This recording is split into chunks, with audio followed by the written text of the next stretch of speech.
everyone's just it's this open secret that everyone's, kind of ignoring. And that thing about Satine, I mean, you can't have any more on the nose. It's like, Anakin, look, we all know, mate, I was in the same boat with Satine, and less said about that, the better. But I'm just saying, look at the choices that I made after I had my bit of fun and whatever.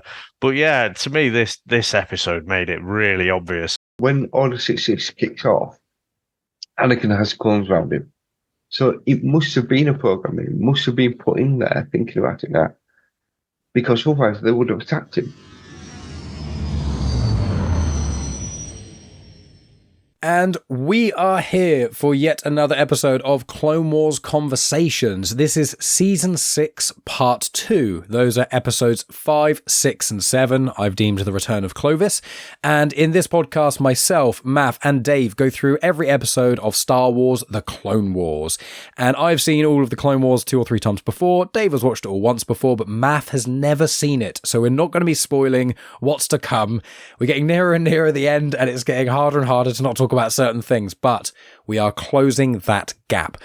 But before we delve into the episodes themselves, I want to say I'm hoping that plugs will get closer and closer. I didn't do any plugs last time we recorded, so we still won't necessarily plug things that we're actually overtly doing, but just in brief, so we don't have to do it at the end. What are people's social media and stuff? I'm at Genuine Chit-Chat, and you're listening on either the feed of Genuine Chit-Chat, Star Wars Comics in Canon, or Comics in Motion. We've got Dave. Where do people find you outside of this pod? So mostly on the VHS Strikes Back or Chris and Dave's reality TV cast. Not doing X anymore.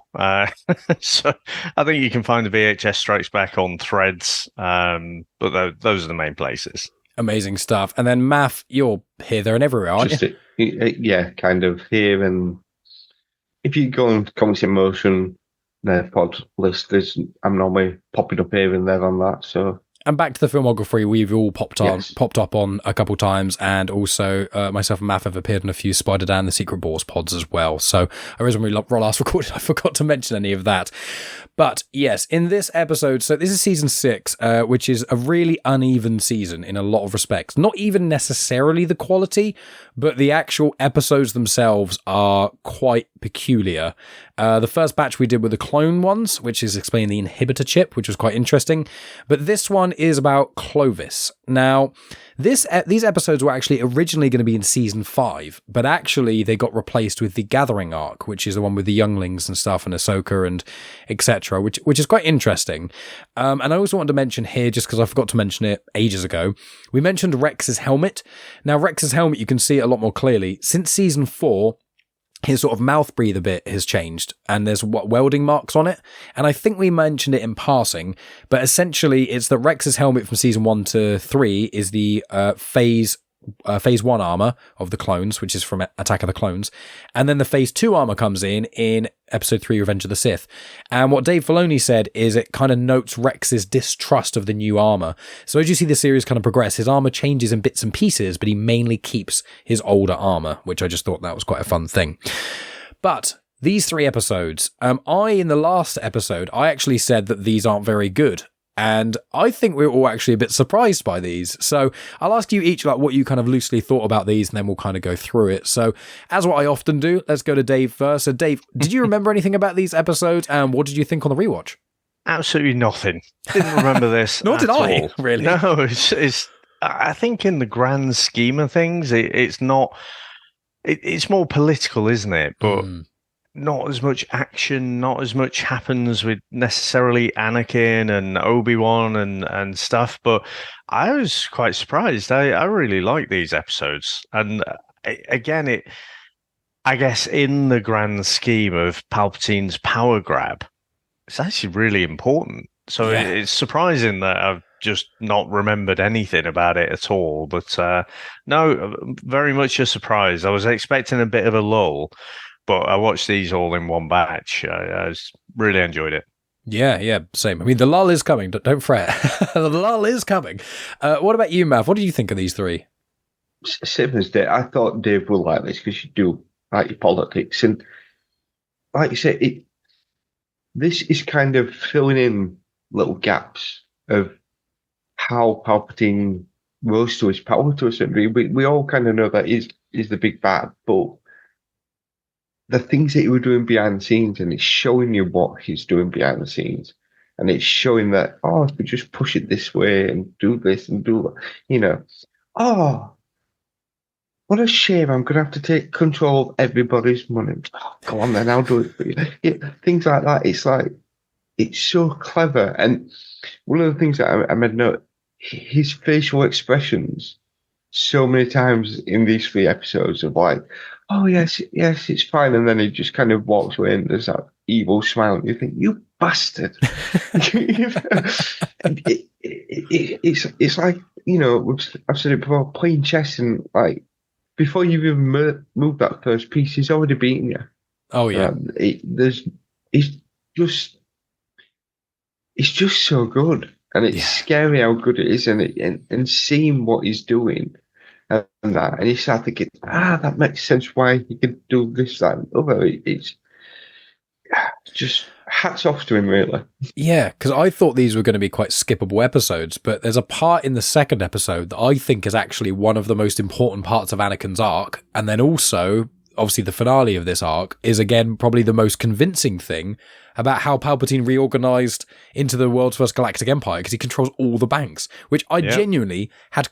It's not that I'd forgotten, and when the episode came, I was like, oh yeah. When I watched this, I was like, I genuinely had no recollection at all. I don't know why. I think I just forgot most of the season, because I think almost everything I remember about the season was inhibitor ship stuff, and then the finale, and I think the middle ones got lost a little bit.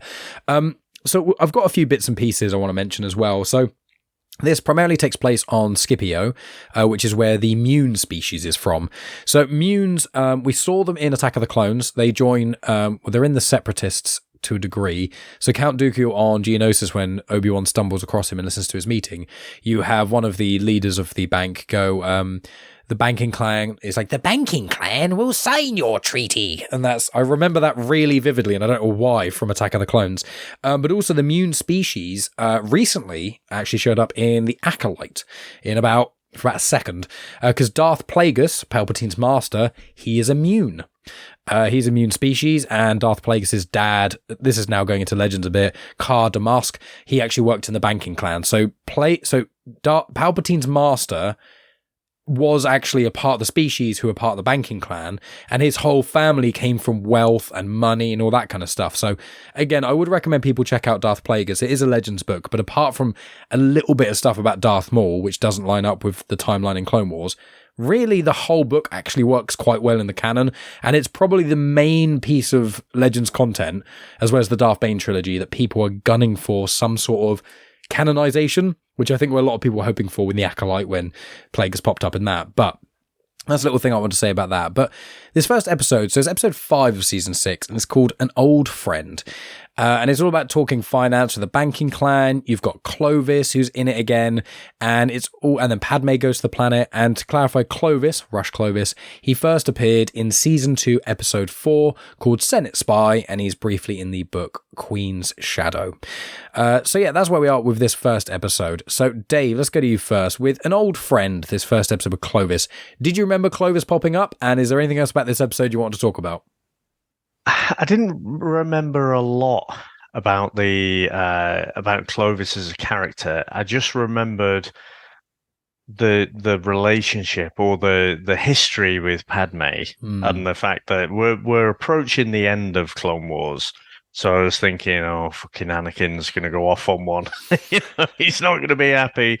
But yeah, I found him quite intriguing as a character, because, obviously he was more aligned to the Separatists before, and when he pops up this time, no one trusts him. But then you're thinking, for him to stick his neck out like the way he does, he doesn't have to do that.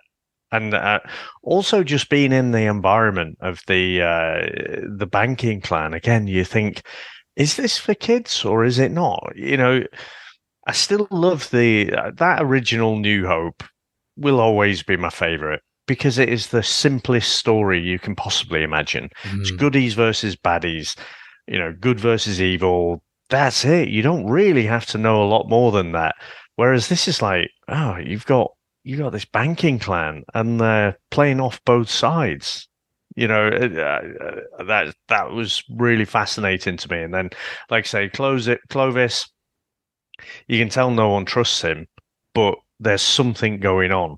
So, he's trying to confide in Padme. She doesn't trust him initially at first, but then very quickly comes around. So, yeah, I just thought he was a really good character for, his return and then demise.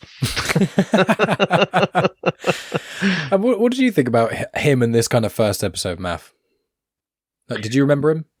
Yeah, I did. I thought when he appeared, you kind of think, oh dear. I mean, I think we briefly mentioned him, so I knew it was coming up anyway, but you kind of thought, oh, Anakin's not going to like this. This is going to be a problem.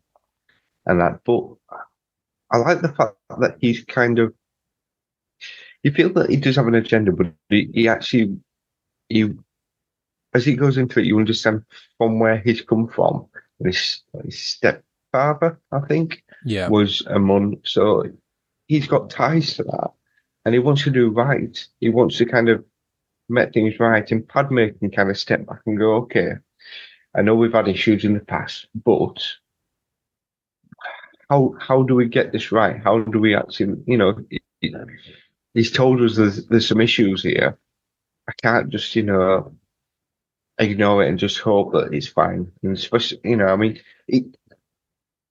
there's so much in the 3 episodes. You've got the whole banking thing and the, funds going missing, but then you've got the whole Padme and Anakin.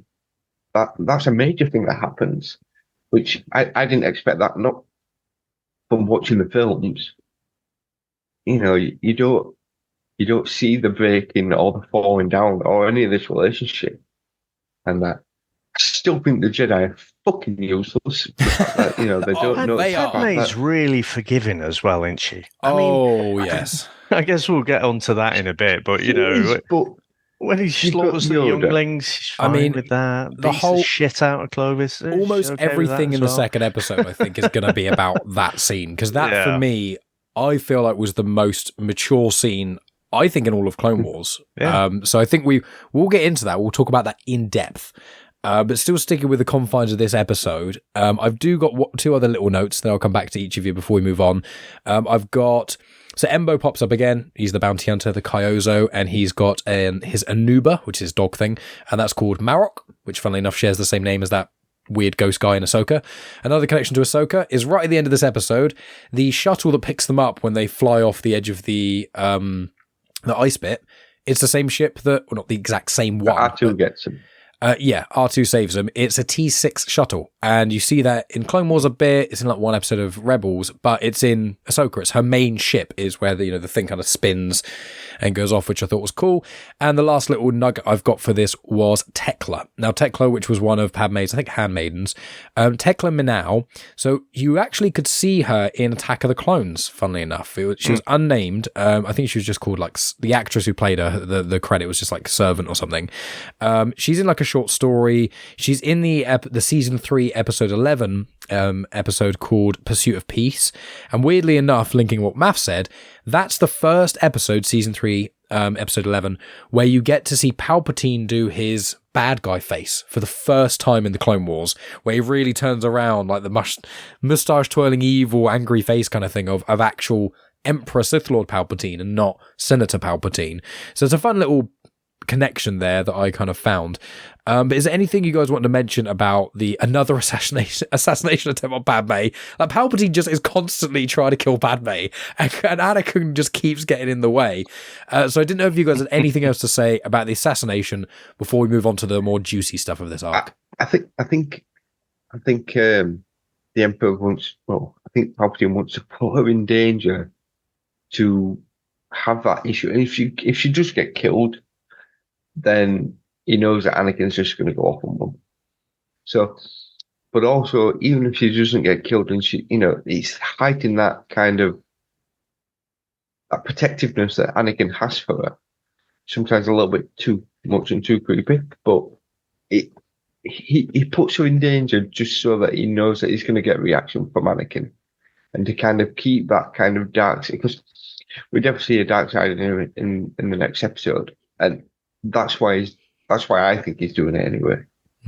What about you, Dave? Anything else to mention before we get into the juicier episode? Just, I'm going to kind of repeat myself, but just the mature theme of it. Just so impressed by it because again, if you think about these long drawn out wars, of which now Clone Wars is, I know it should have been in season 5, it's in season 6, but both of those, the Clone Wars have been going on for a while. Because the last year, I think, of the Clone Wars, the start of the last year, so 3 years it's been going on, which is almost as long as World War One. If we think about it contextually. Yeah, it's 4 years, wasn't it? But yeah, wars are costly, and it's not just the troops, it's how you get all the supplies, it's the manufacturing, the whole supply chain. So, sending Padme off to do this negotiation and stuff, even just setting up that environment, I thought, fair play. Again, I don't know if it's for kids. I don't know what kids are. I can just barely understand what's going on. Same. So I don't know if it was just one of those where they're like, I'm going to fucking write this because I've got a gig with this Star Wars, Clone Wars thing, but I've got this story to tell about, leverage, debt and all this sort of stuff. So yeah, just quite impressed that they've gone that mature with the storytelling. It is interesting. I did think it was, as you say, like when I was originally watching Phantom Menace when I was younger, I think it took me until I was like a teenager to even comprehend what most of it was. And the majority of people I know who've seen Phantom Menace, whether or not they watched it as a kid or an adult, most people say they didn't really understand the trade stuff until the second, third, or even fourth watch with all the blockades and the taxes and all this stuff, because it's just so many words that you don't hear generally. But let's get into the second episode, because really... Can I... Oh, go ahead, sorry. If you think about it, I mean... It's 6 years on, and that from when Clone Wars started, and then you've got the other. It's 2 years. No. Actually, them showing. Oh, sorry. Yeah. Sorry, I see what you're saying. So maybe they're thinking like that the audience is getting a bit older as well, so they can be a bit more mature. They're not thinking that a 6-year-old is coming in at season 6 and that. It's more the case of, well, maybe there was like 12, 13, 14 when they started it. They're now kind of hitting that, 19, 20 years old. We can throw a bit more in there. We can make it, we can still kind of keep them, in the Star Wars galaxy, because we can just kind of, it's not the most exciting thing you wouldn't think, but I really enjoyed them. I really did find them quite entertaining, and there are parts that are very exciting. They kind of do get you thinking, oh, and you don't expect it. I think I said on Discord, Star Wars made politics and banking really fun. Yeah. It's not what you expect. Especially not from the prequels. The prequel movies do not do a good job. But then again, I blame Lucas on that. Big ideas, not great with dialogue. And when you get someone who does understand political context, but is trying to somehow write it in a sci-fi film aimed at children, but not really actually dumbing it down much. It's a very weird thing. But no, that's a very good point, because I think Dave and I may have discussed it prior. I think we talked about it in Rebels as well, which is one of the things with Clone Wars and Rebels, it grows with the audience.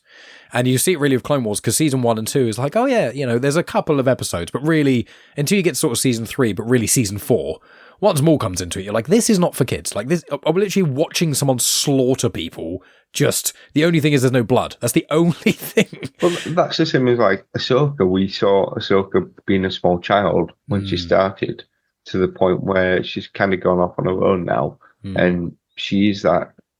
A bit like what they assumed the audience would have been. Yeah. So they've kind of grown along at the same time. Yeah, so it does fit. Yeah. Yeah, because I think at the start of the Clone Wars, Ahsoka is like 13-ish. 13, 14, and I think by the end of the Clone Wars she's about 17-ish, which is, as a really big jump. Where, you as anyone as a 13-year-old compared to being a 17-year-old, like very different people, very different perspectives and things. But we'll delve into episode 6 of season 6. So it's the second of this trilogy of episodes, and it's called The Rise of Clovis. So Clovis is worried about files. There's obviously the stuff where he's working with there's things about Palpatine, and Palpatine asked Padme to spearhead the investigation. You've got Yoda and Obi-Wan sensing Anakin's issues, which I really like that scene. So before we delve into the Clovis stuff, I'll come to you first, Maff. What did you think about Yoda and Obi-Wan talking about Anakin? Because obviously, from your perspective, how much do you think, especially Obi-Wan, actually knows about Anakin and Padme's relationship? Like, how have you thought about that? I think Obi-Wan does have an idea something's going on, because he kind of mentions him and Satine, and he says, I do understand, I get what you're going through. And the fact that, I've been there, but you can't let that cloud your judgment. This is going to be a hindrance. You've got to kind of take a step back. Yoda, love Yoda, but I think the problem is the more you see him, because they don't do anything with him, you find him more useless. Unfortunately, a lot of the Jedi and that these big powerful Jedi that you kind of, you see them doing the lightsaber and the fighting and stuff like that. When you're watching these stories, it's like you're useless. You're just not aware of what's going on around you. If you'd all just kind of paid a bit more attention and, had a decent chat and understood, you wouldn't be in this situation. And it's quite infuriating sometimes, because you see, I'd say Yoda's like up there, he's one of the top ones. But then you kind of think, you're fucking useless. Surely you could sense the fact that there's something going on. And, you keep putting them back in this situation where they are together all the time. If it's such an issue, split them up. Or make Anakin make that decision of, I'm going to leave the Jedi Order. He almost did in season 5. He kind of hints towards it to Ahsoka of like, I want to do that as well, but I can't. So, again, Jedi's their own fall down. What about you, Dave? What do you think about this? Obviously, we know a tiny bit more than Maff does, but from the context up to this point in the season, what did you think about Obi-Wan and Yoda and their kind of conversation with Anakin?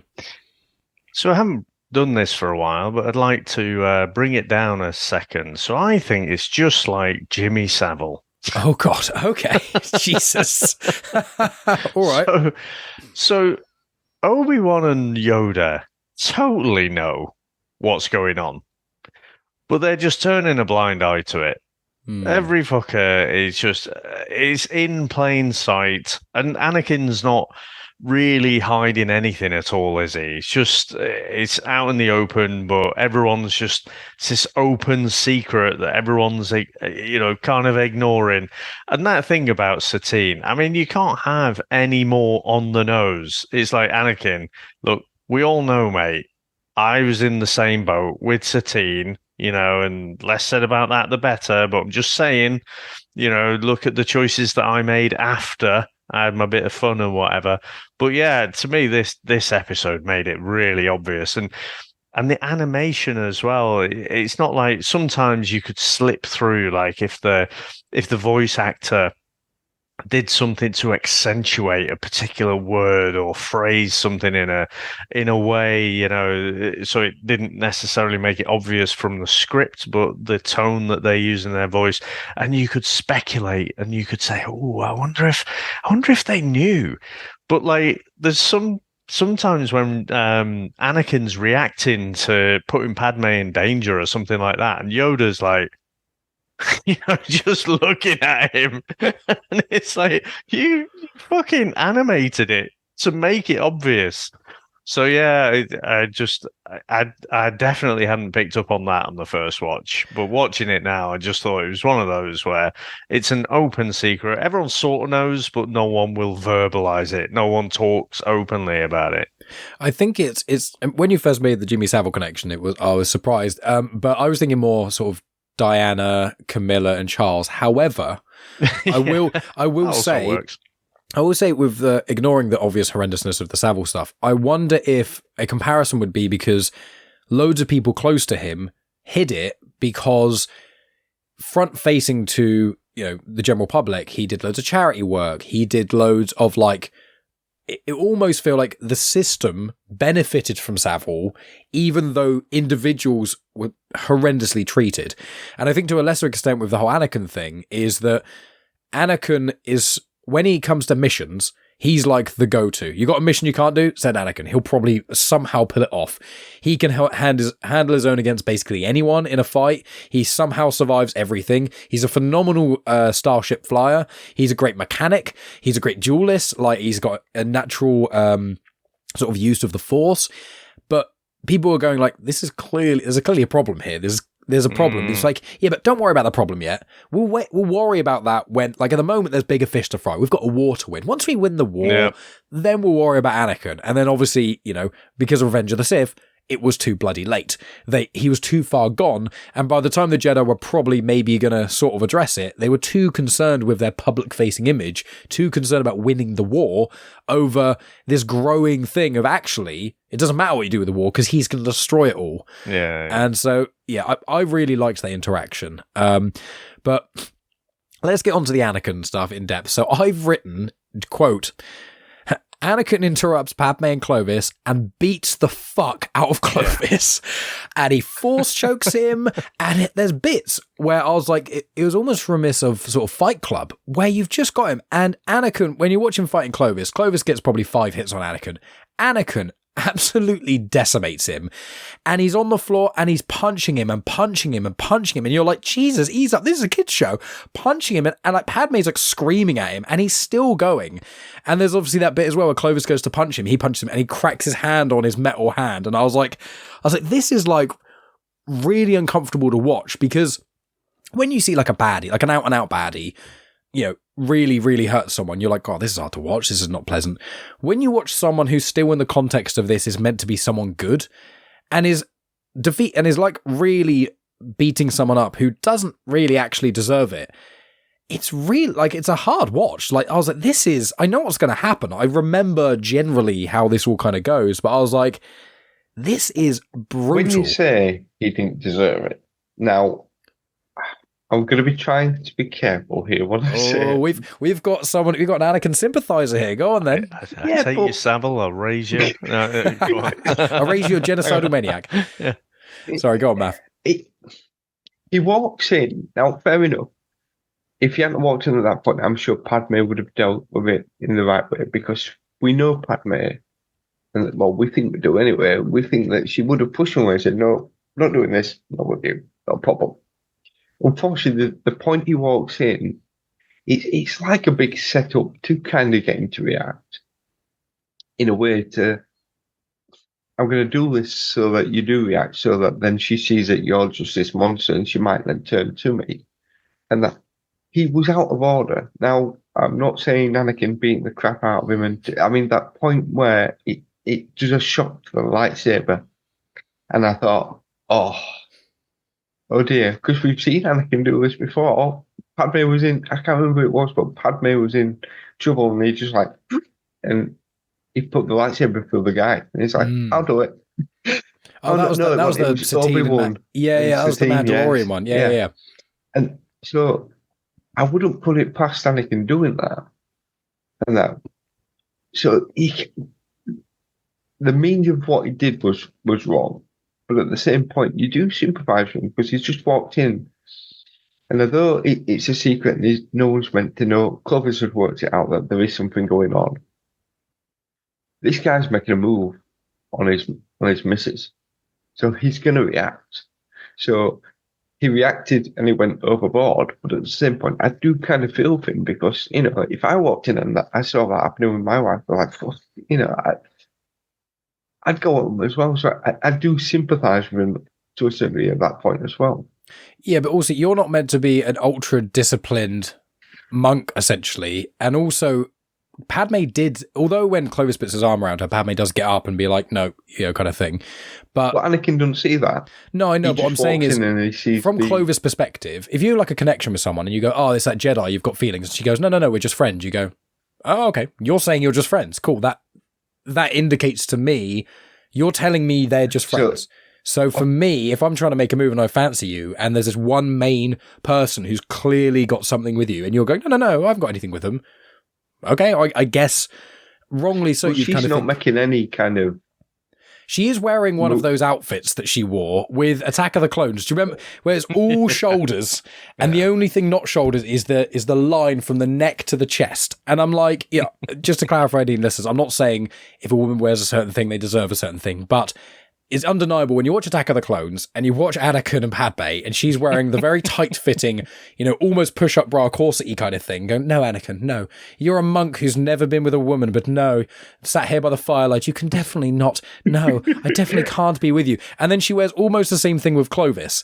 And I think Padme does, to some degree, not far from a femme fatale in some ways. She knows she's very attractive, and I think she does play Clovis a bit. I think, and when Anakin calls her out, she's like, I know what I was doing, and it's like, kind of feels like you're kind of manipulating Clovis a bit. I'm not saying that she won, because I do think she was trying to get the information she wanted out of him, and that, but at the same point, I did find it a bit interesting, the fact that it's so important to find out what's going on with this money. But before we do any of that, we're going to go to the opera.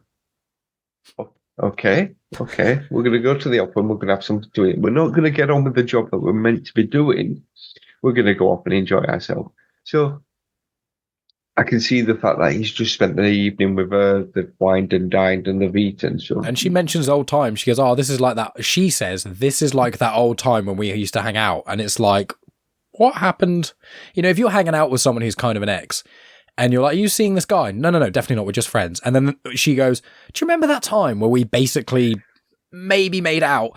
Do you remember that time? By the way, here's an alcoholic beverage. Do you know what I mean? I wonder what you think, Dave, about this sort of situation. What you kind of thought about the Anakin situation, absolutely wailing on Clovis. I do think that, before I get to that bit, I think Padme is definitely, using her womanly charms to try and get what she needs. But we'd have absolutely no issue with that if it was James Bond, would we? And no. I think that's all fine. And then Clovis does that slightly rapey thing that, I think in the last few years it's died out. But for years and years, it's like, oh, I really like you and you really like me, so I'm going to forcefully move you down to smack a kiss on you. So it's like, no, that doesn't feel consensual to me, So I agree with Maff that, like, when Anakin walks in, it's just at the perfect wrong time, isn't it? Where he doesn't see any of the resistance or anything like that. But, this is Space Hitler. We want him to be, we know where he ends up. So can I just stop you? Go on. Sorry, you keep saying he's Space Hitler.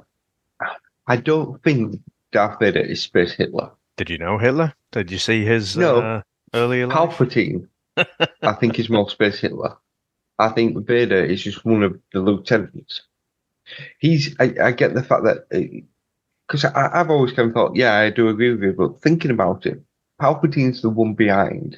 Palpatine's the one pulling all the strings, so I think he's more the Hitler. Whereas Vader is just one.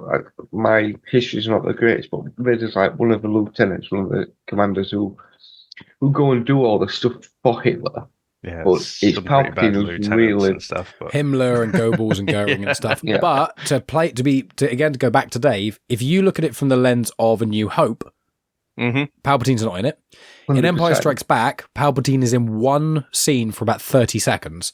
So if you look at it from a lens of just the original trilogy, really you don't actually, especially especially New Hope and Empire Strikes Back, it is really Vader who is terrorizing people, choking them, killing them, does seem like the person. Him and Tarkin seem like the ones to blow up Alderaan, which is the genocide that is the kind of Hitler connection. So although I think, from the far out lens... In which case, Vader is the Mandarin of the MCU.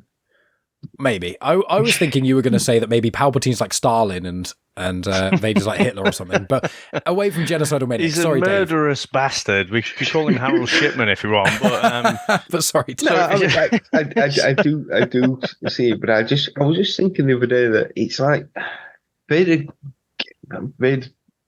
no angel. He glad killed that my younglings. little throwaway label there has occupied your mind space on the middle ground or something. Yeah. Is he really Space Hitler or is he someone else? Is he Space Himmler? Is he Space Goebbels? Yeah. But he's basically, we know where he ends up. So He's a bad man. He turns into, well, I mean, to be fair, he does commit genocide. He does do Order 66. Younglings and all sorts, and yeah. But anyway, he comes in and he does overreact. But to Maff's point earlier, there's loads of blokes who would react in the same way. However, they don't have the fucking force that he does, which gets me up to, wow, what a brutal scene. I mean, honestly, the amount of martial arts movies and stuff I watch, there's a lot of them that are not as brutal as that scene. And because it's a cartoon and there's not blood splurting about everywhere, you kind of get away from it. But he is beating the shit out of him. And even at the start, when he raises him up with the force choke and stuff and throws him, as soon as that happens, I'm thinking, oh, Clovis has got to die. Because it's going to come out, just how vicious Anakin could be. So he's going to die. That seemed obvious to me. I didn't expect him to completely bail Anakin out at the end of the fight because he properly went to town on him. It almost felt like Tarantino levels, that he was actually, and like I say, when you've got the camera shot and you can't see Clovis on the floor, but it's looking up at just Anakin pounding down on him. And you think, mate, Clovis, he thinks he's in a fight, but he's not. It's just a one-way street. And so, yeah, I was quite shocked. But it was pretty badass as well, I must admit. It was that nice fine line that I quite like when the MCU, when Star Wars goes into that kind of stuff, when you really get the edge. Because I think when you watch a film and you go into it expecting it to be dark and brutal and that kind of stuff, you kind of almost mentally prepare yourself. But when you watch a film that you're not expecting, like the comparison I'd always kind of make in some respects would probably be like, it's not the same degree, but almost like Infinity War. Like when you go into that, you go, oh yeah, it's a Marvel film and yeah, Thanos, blah. And then it ends and you're like, oh shit. You're like, oh yeah, they're going to undo it. And obviously with this, we know how things end because we know about Revenge of the Sith and etc. But even me who's seen this season at least twice, I'd completely forgotten about it. And it is just, I think again, that's why Revenge of the Sith is my favorite Star Wars film, because the prequels, they've got darkness to it. You've got the Attack of the Clones scene, where Anakin kills all the Tusken Raiders, but the Tusken Raiders are known as savages before Book of Boba Fett and stuff kind of humanizes them a bit more.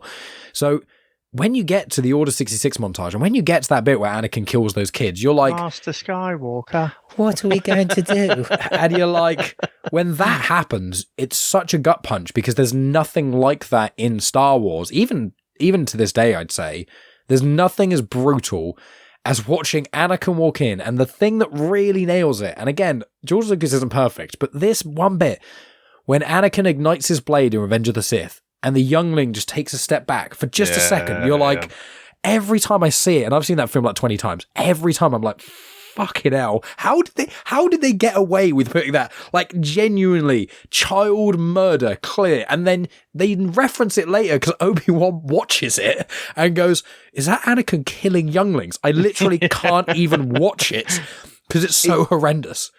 Just to jump back to the previous episode that we did, and that when we kind of talked about the whole chip in the brain, you made a point, the fact that when Tuck comes round and he goes and he attacks again, but he goes for Shakti. Is it Shakti? Shakti. Shakti. He doesn't go for Anakin. Thinking about it now, when Order 66 kicks off, Anakin has clones around him. So it must have been a program. It must have been put in there, thinking about it now. Because otherwise they would have attacked him. Because they're flanking him all the time. He goes into kind of combat situations. If he ignited his blade, they would have gunned him down. So there's something inside that programming. Yeah. And that. Palpatine's Google Dog. That's what Star Wars Explained call it. They just on my shit list. Yeah, it's like the comparison is, my brother's made this joke. It's his favourite scene. I've not seen the film, weirdly enough, but I know there's one scene from it. And you're going to moan at me, I haven't seen this film. It's on my list. I've got it on DVD. It's Con Air. I think it's Con Air, where Steve Buscemi's only like scene in it is someone basically calls him and apologizes, and then I think it's Con Air, and he's got this crazy guy, and he's got this list of people to kill, and then he's like, oh no, this guy was nice to me, so I'll take you off the list. What film is that with Steve Buscemi? He's only in it for like one scene. He's in it for Con Air, and he's like that's not Con Air though, because Con Air is the serial killer there's that scene with the little girl. Yeah, there's a scene with Steve Buscemi, I think, in a film where he's basically got a list of people he's going to kill, and then someone just calls him up and apologizes, and he goes, oh yeah, no worries, cool. And then it's like, people to kill, and he just takes this name off. I feel like that's what it's like with Palpatine, is like my intrigue, and again, I know I keep talking about Revenge of the Sith, and we will do Revenge of the Sith once we finish off the Clone Wars, but I would be really interested to know if during Order 66, would the clones have killed Dooku?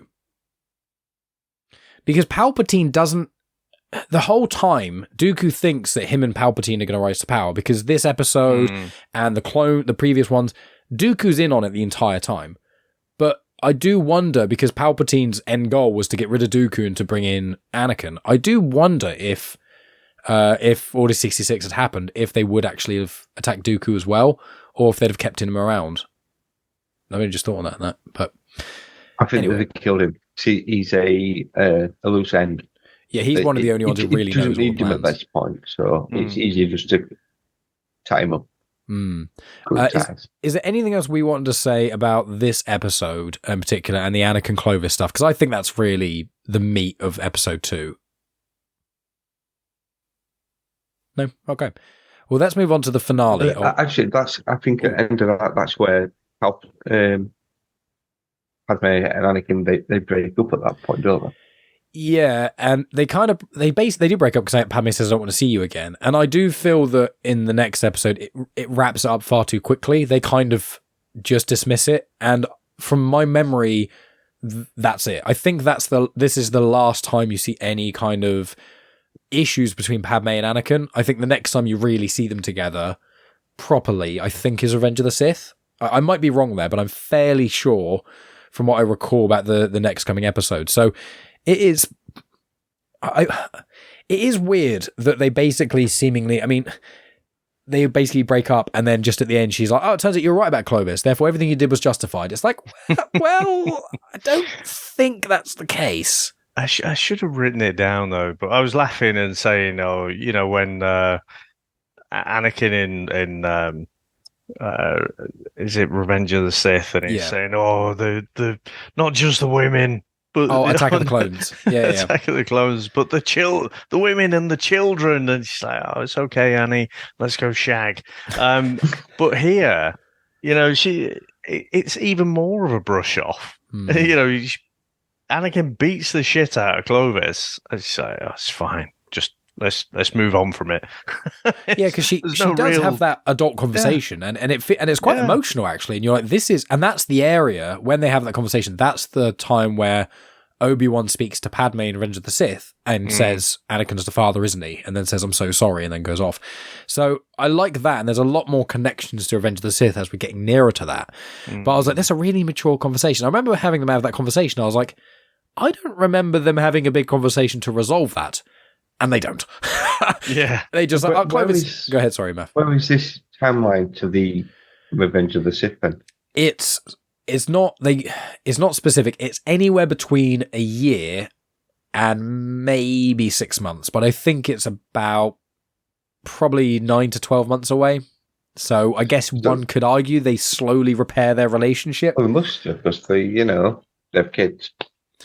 Yeah, well, it does seem that's a good point. Like, did they, when they made Luke and Leia, because in Revenge of the Sith, she's pregnant and she's ready to basically go. The timeline of her pregnancy is not something that's very consistent in Clone Wars, because it's like she tells him in the start of Revenge of the Sith, I'm pregnant, and you can see she's showing, and in that same film she gives birth. And I'm like, even if you said that film happened over let's be really generous and say 2 months, that's still a 7-month gap that apparently he didn't know. In Star Wars that has such advanced technology, she would at the latest, she would know she was pregnant, say 2 months.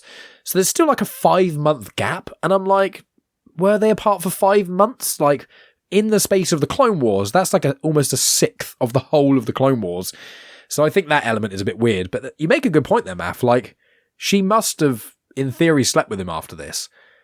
And I'm like, that's scary. You know? Or did she sleep with Palpatine? I don't think that's the case.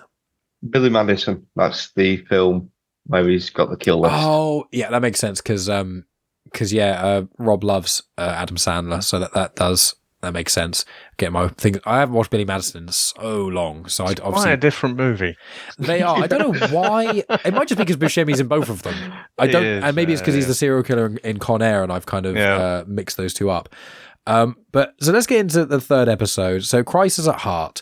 So we've got 5 bank leaders are arrested, and these episodes aired in 2010. So I think it's probably an on-the-nose touch of like the recession and the global crash, where basically no bankers in the world got arrested apart from in Iceland, I think it was.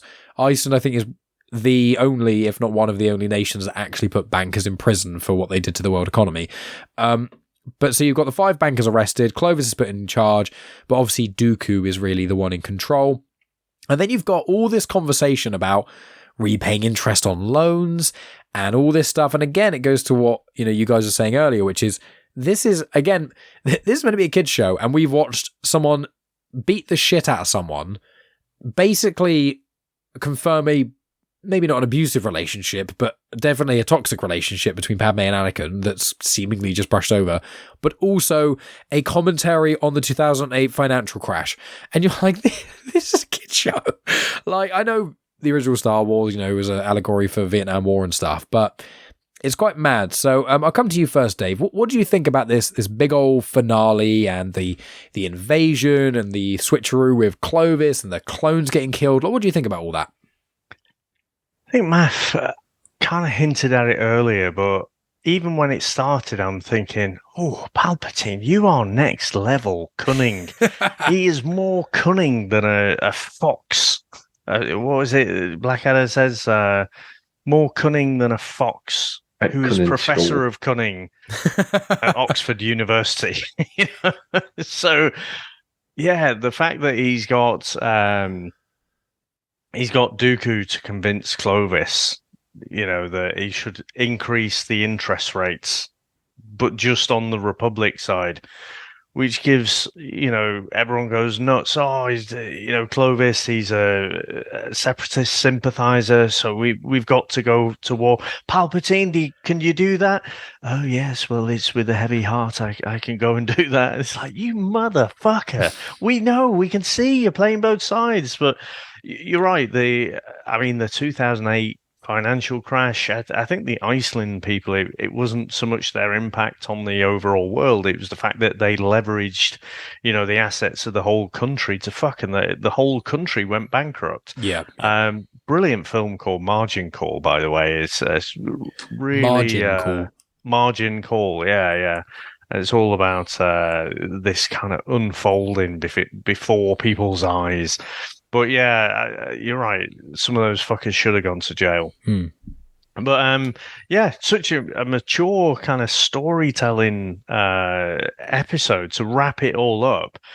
And like I say, when it gets to the end and you're like, oh, fuck. Not even at the end, actually. The fact that he's given the excuse, Palpatine has maneuvered all the pieces and it's unfolded perfectly. So he now has the opportunity to go and attack, where the banking clan are, take control of the banks, and it's another step towards absolute power. And you're like, holy shit! Because, when you go back and you watch Phantom Menace, and again, obviously we know we've got the hindsight of seeing all the other movies now and Clone Wars and Rebels and stuff, but it's still. You still watch that first movie and you think, okay, there's a trade fucking blockade or whatever, but there is a republic. And so how did a republic go and become this evil empire? And again, I think this is such an important puzzle piece in all of that. And, I ended up going on a rabbit hole. I was looking and saying, well, how did Hitler do this? And what these fascist dictators do is they put their own people in these powerful positions. So they don't actually do a Palpatine and completely take control of it, but they use political sway, and then they'll put their own people in these positions and stuff. So yeah, I just thought it was a brilliant episode and really, really strong trilogy as well of episodes, I'd have said.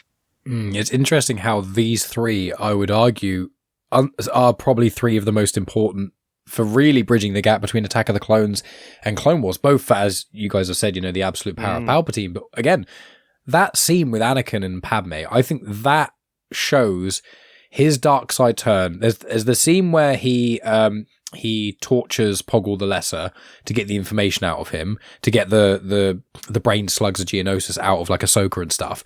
There's that scene. There's him watching the Jedi and being involved with like mind incepting Cad Bane to like steal the information out of him when he's like squirming and screaming. And this one, I think they really, really encapsulate Anakin's turn, and that's again which makes Revenge of the Sith far more believable. But Maff, what do you think of everything we said about this episode? I think it's interesting because when Clovis goes to take over, he's been elected now, and he's sat in the office, and then Dooku kind of appeared, and it's like, oh no, you're going to do as I tell you, and it's like, shit. And that, now, come on, you kind of could have probably seen something was getting played here, but, you obviously didn't realise it was you. I mean, he just folded quite easily, and that's the only thing that I have a problem with, because he was so much in the fact of, I've got to do what's right by the Banking King clan. Surely at that point there, he could have thought, like, I fucked up here. This is just going to be so devastating for everybody. I'm going to have to come clean and kind of say, but he doesn't. He goes along with it because he doesn't want to lose that power. So though he started off kind of on the right track, unfortunately now he's fallen off. But I just thought, but again, Dooku goes and attacks to try to take over. You see the Clone Wars, the clones getting killed, and then Palpatine's like, "Oh, Anakin, I think you better go and deal with this." Because we see Padme kind of get taken by droids. And it's like, it's like letting the dog off a leash. Off you go. Go rip them apart. And as soon as he lands, you see again, it's that phase of Anakin of like, I'm in business and I'm just going to go to town. Do they not realize at this point Dooku's fucked off? Dooku's gone, and it's like, you're getting played. I get the droid armies there, but they're not really putting up resistance, and then you just kind of swoop in, take over, and it just. But the Jedi keep saying it, don't they? In all three of these episodes, Obi-Wan, Yoda, and Mace all say, even they say it to Anakin, they go, something isn't right here. I was like, why would Clovis do this? Why would Clovis do this? Why would Clovis? And then it's like, oh, well, Clovis is dead. I guess that's all. We own the banks now. Palpatine's got it. Cool. We've got the banks, got the interest rate. Cool. We can keep making clones. Let's not worry about it anymore. And again, it's reinforcing that thing where the Jedi was so full of hubris and they so thought they were in control of everything that they were like, oh, we don't have to worry about that problem. We've got so many things to think about. Thank God that problem's solved. Let's get back to these other problems we've got. It's like, no. Can you not see that this was a play? You literally are saying out loud, we can see there's something weird going on. Oh, well. Yeah, I mean, I will say Anakin just kind of pulled back a little bit near the end. There's a cliffhanger moment of where he's holding, he kind of comes in, Clovis kind of holds up Padme, puts the gun there. It's like, come on, mate, don't do that. And you're asking for it now. You're giving him a reason to kill you. But that bit when he's holding him and he's holding Padme, and it's like, he's got to make that choice, but he doesn't want to let go of either of them. So, I think... You say that, but it's like, I can only hold on to one of you. Can't you just use the Force? No, it's off at the minute. it's on a break. I can only hold one of you, honestly. I mean, that is fair. I mean, he could have probably kept hold of Padme and just maybe kind of push-pull kind of Clovis down to the ground. He didn't want to, maybe. Maybe. Let's be honest. He didn't really want to. I don't know, because he did. He still seemed a bit shocked that Clovis kind of sacrificed himself.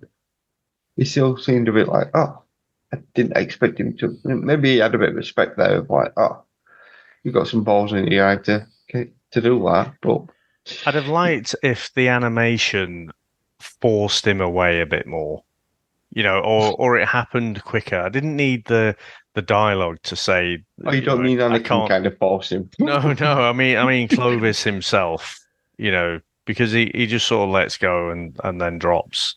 Well, I read a thing which said they were trying to keep it somewhat ambiguous, which is hinting that Clovis did let go, but also indicating maybe Anakin did, or Anakin didn't really try that hard to save him. Because you think that, as you guys said, like, he could have just pulled up Padme, and the distance that Clovis fell was quite far, and he just watches him. You're like, get Padme up, use the Force to soften the fall.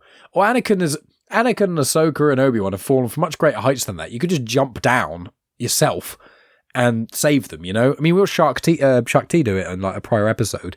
But one thing, I forgot to mention, which I saw, there's two things, which is one which was in the Senate part when Palpatine gets control of the banks. Mon Mothma is visible just for like a second or so, and she's shaking her head. And you see, obviously, where everyone's voting, and obviously Bail Organa votes no, which is interesting.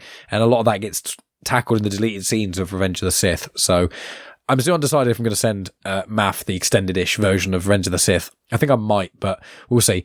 But the also thing I forgot to mention, which is another really brutal. I mean, this season is very mature. When Dooku, basically, Padme is confronted by Dooku, she pulls a gun on him, and he just uses the Force to make her shoot the Separatist senator. And I was like, this is brutal. Padme's just killed a political opposition, basically, in cold blood, because Dooku basically forced her to do it. And I'm like, this is quite intense, again, for a kid's show, So I just thought that was quite interesting. I'm sorry, I've got now stuck in my head. I think, Dave, would you have preferred that bit where Anakin's holding on to Clovis and as he lets go, the Hans Gruber kind of fall backwards? Definitely a Hans Gruber fall. But no, I just feel like, I can see what Mike's saying that, it's a bit ambiguous, but the way it's played, Anakin genuinely did seem remorseful. So in that moment, he did seem like he was trying to save them both. And I think it's just one of those slightly sloppy writer things where they sort of forget that how powerful. I mean, when he was angry and he was force choking him, he just picked him up like a ragdoll, didn't he? That's where the dark side. Yeah. So maybe he has to tap into the dark side. That's why Anakin is more stronger, because he taps into both sides, doesn't he? Well, to play devil's advocate and to support the Acolyte, which obviously is a flawed show, there's the bit with Soul, and you've got the two twins, and he can only apparently save one of them. Well, this is not actually that different, which again, I'm not saying Acolyte was a perfect show, don't get me wrong, but I am standing by on a rewatch is better, but also a huge amount of the criticisms for the Acolyte, apart from the two main twins being crap, huge amount of the criticisms of the plot of Acolyte you can use to criticize parts of either the Clone Wars or Attack of the Clones. And I stand by that. Season 1 of Clone Wars is not that good. Okay? I put it out there. It's not that great. But the size of the audience and the expectations of first season of Clone Wars compared to Acolyte, 100%. Completely different. Yeah, and also live action. There's a bit more... different audience. Wait, it's also... Yeah, I mean, also live action, you've got less of the... what's the term? When you watch a fantasy film and you just forget about reality, you can kind of put the... Suspending disbelief. There you go. Thank you, Dave. I think when you watch animated stuff, when you watch cartoons as well, when you watch like Rick and Morty, South Park, those kind of things, Simpsons, stuff happens. You're like, oh, it's a cartoon. It's not real. It is that you can get an emotional connection, but you've got the suspension of disbelief because it's animated. And I think what Star Wars unfortunately suffers with a little bit is when you get slightly goofier things in Star Wars or things that maybe take a bit more time to get used to, people give it a bit more give when it's animated. But when it's live action, I think people are a bit more critical because it's hard to suspend disbelief, if you know what I mean. I think that probably is a little part. Yeah, it's hard to believe in these space wizards sometimes. But I do get it. But again, it's the audience. This is... I know it says it's a 6+, but it's aimed at more of that probably 8, 10, kind of going upwards, really. I'd say early teens. Yeah, I'd say like 10 to 12-year-olds. Whereas the Acolyte is really, I think it's a 16 on Disney. It's a 12, I think. Oh, is it? But it's aimed at an older audience, so they can get away with a bit. I mean, I'd say the matureness is very similar between them, but because it's animated, you allow it to get away with a bit more. I also think shows, I think as well what people do, because Dave and I have done it, as evidenced by this whole conversation, as in the whole of Clone Wars conversations, is when people think of Clone Wars, they think about it in rose-tinted glasses, and they go, yeah, season 1 was a bit iffy, and season 2 had a couple of weak bits, but season 3 to season 7 is absolutely flawless, and we've been going through it. It's like, it's really not, but we just forget all the crappier bits. Yeah. And I think, and that's again what happened with the prequels. That's why there's so much prequel love now, because partly of that's what's going to happen, and it's starting to happen with the sequels. And I think that Acolyte had its faults, definitely. It's definitely not a perfect show. But I think also when you have things like Clone Wars and Rebels existing, and all you remember is the best parts, like some of the highlights of Clone Wars are some of the best Star Wars in existence. Same with Rebels. And unfortunately, part of the issues with the live action stuff, and I'm guilty of it as well, is we basically judge the live action stuff against the absolute best thing.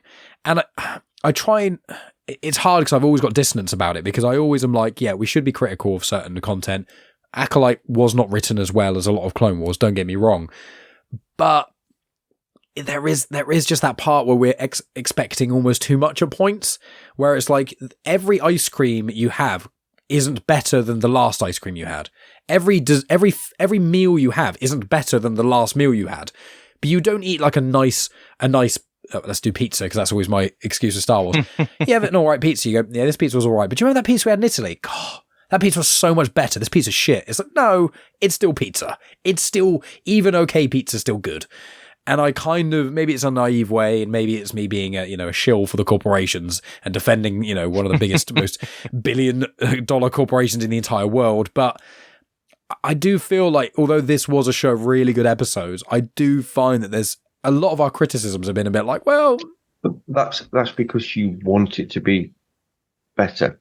Yeah, and like you want it to be good. You're not. It's a very close thing. Star Wars fan base is some of the most toxic at times. Oh, 100%. And sometimes the way they go about things is completely wrong. But at the same point, it's because they want it to be. I mean, it's never going to be perfect for anybody, because what's going to be good for you is going to be not so good for someone else. So there's always going to be that issue. But you want it to be so good. And sometimes you see things that, no, I can't accept that, because that's not right. That shouldn't be like that. Yeah, I think Andor doesn't help, unfortunately, because Andor is the excuse. If Andor didn't exist, I think people would be more forgiving of things like Acolyte and Mandalorian and etc. But I think the problem is we've gone, but again, Andor is so phenomenal and so pretty much perfect that everyone's like, why can't everything be like Andor? It's like, because... But that's like when you look at the Marvel movies or the 100%. DC movies, and you look at the comics, the stories are there. There's some amazing stories out there, so just do that one. Don't fucking change it. Don't start adding your own little bits and bobs just to kind of make it work, because you think the story works. People love these stories, so you use that, but they don't. People kind of change it and try to... It's like Justice League. Snyder stepped away, came back. He listened to too much of the fan base, and I don't know whether it's any better or any worse than what we originally got. I'm going to put it out there. If Acolyte was animated, it probably doesn't get cancelled. Yeah. I'd be inclined to agree. And also, I know this, and I will fight people to the end of the earth to argue this point.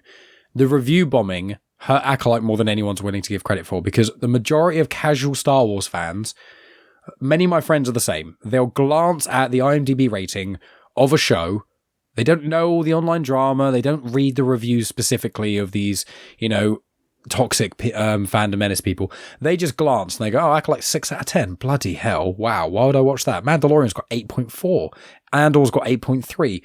why would I watch a Star Wars show that's got like 5.5 or 6? And that's the problem. Same thing that Dave said there as well then. So you put Andor or Mandalorian, you make them animated. People aren't going back to watch them quite the same. You will still get people wanting to watch it, but Andor itself, people won't be kind of still, we're all sat there waiting for season 2. We can't, it wouldn't have that hype if it was an animated season. Well, it's like Bad Batch. Bad Batch doesn't get half the criticism of Acolyte does, and it's a show that's kind of uneven in certain respects, and it's a weird one. But I think it's because I almost call them the filters of Star Wars, which is everyone who likes Star Wars has seen the original trilogy. Pretty much everyone's seen the prequels. Vast majority have seen all the sequels, and then the Rogue One and Solo. Then you cut away 10% of those people, maybe 20%, live action series. You cut another 20% out of that, the animation. You cut another 20% out of that, you've got the books. You cut another 20% out of that, you've got the comics. The comics are some of the most LGBTQ plus friendly, air quotes, woke stuff there is. No one complains about the woke stuff in the comics because no one who cares about things being, air quotes, woke in the bad way is going to read the comics because they're not actually generally that invested in Star Wars to that degree. You know what I mean? Like people who read Star Wars comics, you have to be a major Star Wars fan to read all the Star Wars comics like I do. Do you know what I mean? Or like Maff is becoming. So I think that is part of it. That's sort of the filter. But the thing is, again, with the comics, so you can pick a comic up and it might only take you, 10, 20 minutes to read a comic. If you don't like it, you put it down and you can move on to something else. It's easy and all these episodes are about 20 minutes each. Yeah. But you feel that you're kind of doing a long stretch and that with the comics, it's quite easy to pick up one. If you don't get kind of sucked in the first series, you put it back down and you move on. And there's so much out there to find something that you do like. Whereas a TV series, was Andor 8 episodes? 12 it was. Well, 12, okay. But it's a couple of years in between seasons. Yeah. And people, whereas, as I say, I go on Marvel Unlimited, I start reading Star Wars. If I don't like one, I just flip to another one. There's so many out there. Yeah, I agree. Also, I think Andor works so well because no one had any expectations. And I think expectations is one of the most harmful thing of Star Wars. That's why everyone hated the prequels. Don't get me wrong, very flawed. But people hate the prequels so much because of the expectation from the original trilogy. Then same thing with the sequel trilogy. Same thing with Acolyte. Andor came out and then there was, I think it was Andor, then Kenobi, Book of Boba Fett, then it was Acolyte. So it's like you do kind of have this expectation of certain things. And I think that hurts it. And I think that no one who's reading the comics is necessarily going to have that kind of layer of expectation in the same way. But I don't know. I do think there was lots of political stuff going on with Acolyte. Yeah, 100%. Which is why I say if it was animated, then it wouldn't have had as much not aroma, but, the sphere around it of noise. But for me, that still doesn't mean I liked it. No, which is fair. It was the aesthetic of it, which I could just not get past. And I kind of know it's supposed to be High Republic stuff, so the aesthetic shouldn't be this dirty, grimy Star Wars, that we know. But I still think it just looked like it was a set. It looked cheap, and that was for a series that cost a reported 230 million or something. I just thought it was not good. I might one day give it a bit of a rewatch, give it a bit of a binge to give it a try, but that's what did it for me. Everyone I know who binged it, it's one of their favorite shows, genuinely. Every single person I know who just waited for it all to come out and watched it, they all genuinely say it's one of their favorite Star Wars shows. 100%. People who are just mid Star Wars fans, friends of mine genuinely say they like it more than Andor, which is baffling to me. But everyone's started their opinion. Some people's favorite Star Wars film is Rise of Skywalker, and that's their opinion to have, but that's fine. But they are just wrong. Well, Tony loves obviously Rise of Skywalker, but we'll get there. We'll review the sequels eventually. But is there anything else we wanted to mention about these 3 episodes before we wrap up? It's the last performance of Ian Abercrombie as Palpatine. Well, I thought his voice sounded different to the Tim Curry voice. So yeah, that shows that the season 5 thing. Oh, because it was meant to be before, wasn't it? Which it's interesting because we've mentioned the animation, that there's certain bits in the animation I feel that, I don't know, maybe when Netflix took it, if they kind of altered little things, because Anakin's face changed. There's a few scenes where his face changes. It's like he got fat and then he lost some weight, and it seemed odd. I know you mentioned it in the previous episode, so part of me hitting the Ozempic. Yeah, it just, there was something odd about it. But then again, if this was all done season 5, I think most of it, because the way they generally do it, because there's a few, you can watch clips, don't do it to finish Clone Wars. There's a few unfinished Clone Wars episode arcs that you could watch, and it's almost like 3 layers. Or you've got the storyboard stuff, but once you've got the storyboard and you've got the voice acting, then you've got almost just like kind of stick figures walking. Then you've got the step above that, which is you can actually see the characters and they look like PlayStation 1 graphics. Then they put on the layer of HD graphics in air quotes. And I suspect, because these 3 were originally going to be in season 5, and I don't know why, but they swapped it around, I suspect they probably had certain parts pretty much already done. And then, but other parts maybe not as done. Maybe this was only going to be 2 episodes. I don't really know the specifics, but I do wonder, Maff, because I didn't notice that element, but I suspect that was part of it. But it was just, I don't know, when it was Sidious, it was something that he said, and I just thought, oh, that sounds different. That is it. It was just one of the words that he kind of said. So I went on IMDb, and it's like, oh, it's not Tim Curry now. Whereas I think his Darth Sidious is better. Yeah, I think Curry's does a better Sidious, but I think Ian Abercrombie does a better Palps, I think. But we'll see. I'm excited for us. I know we've still got another 2 parts to go, but I'm very excited about season 7 because the animation in season 7 is absolutely phenomenal because it's after Rebels.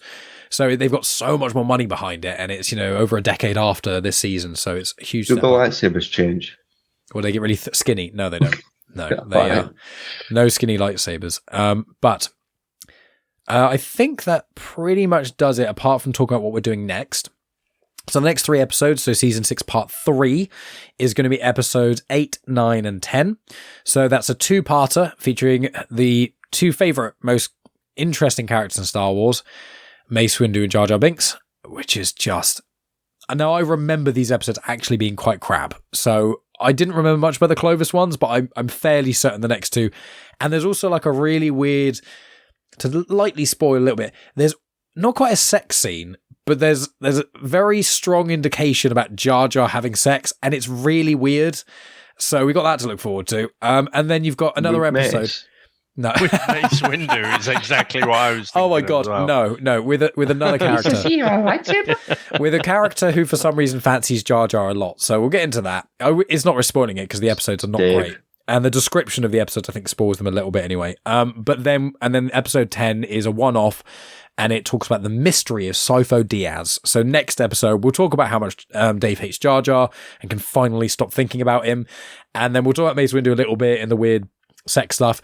And then we'll be able to really get into, I'll be able to answer some of your in-depth questions, Maff, about Sifo Dyas, because after that, there's not really much other content around him apart from Dooku Jedi Lost.